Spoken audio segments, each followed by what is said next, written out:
parcours et c'est important pour nous de voir en termes de bilan qu'est-ce qu'on a pu atteindre comme résultat, les changements sur lesquels le projet a pu contribuer, aussi de façon claire et vraiment raisonnable, reconnaître aussi les insuffisances, les difficultés qui ont été rencontrées et bien sûr se positionner pour identifier les pistes de perspective aussi. Et donc on le fait actuellement avec les organisations de la société civile qui sont soutenues par FONSOVEI, financées par la coopération suisse et l'Union européenne. Et pour nous, c'est vraiment l'occasion de remercier les différents acteurs, les mandataires, en l'occurrence Laboratoire Sécurité et la Fondation mondiale, qui font ce travail de fournir au jour le jour pour pouvoir rester pertinent par rapport aux enjeux complexes, de contribuer aussi avec la société civile au développement de notre pays.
Plusieurs secteurs qui ont été reconnus des avancées, notamment dans le domaine de la sécurité alimentaire pour le Wapsati, également dans les réformes politiques, également dans l'environnement général de la société civile.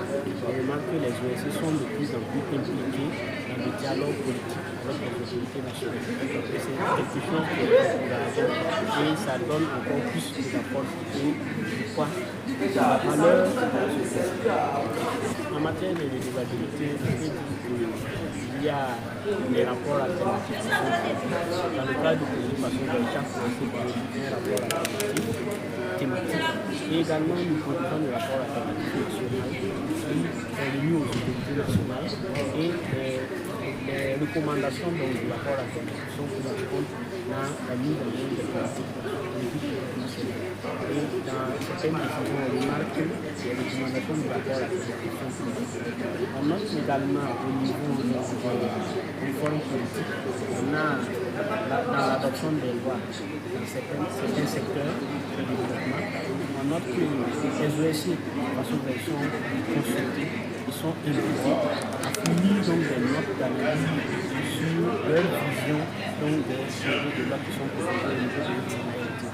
Cet atelier est déterminant pour l'année 2026 parce qu'il va faire le point donc de l'année 2025 et également ce qu'on projette pour l'année 2026, notamment donc la production du rapport alternatif de l'année 2025, rapport alternatif national qui va servir encore d'instrument de travailler pour la mise en œuvre politique.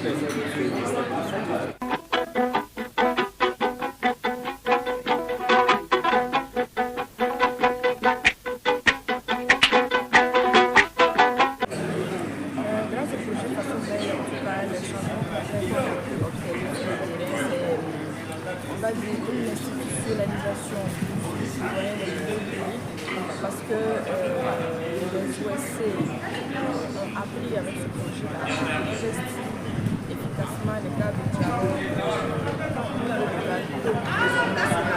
Donc les changements sont vraiment au niveau de la participation des organisations de la société locale de dialogue avec l'État et aussi une intégration de la prise en compte des enfants, leurs activités quotidiennes de citoyens. Parlant d'appropriation des mécanismes, les OSC ont eu une série de renforcements de capacité qui leur ont permis pour certains de découvrir des outils de suivi citoyen et pour d'autres de se perfectionner davantage. Donc cette appropriation est bien sûr passée par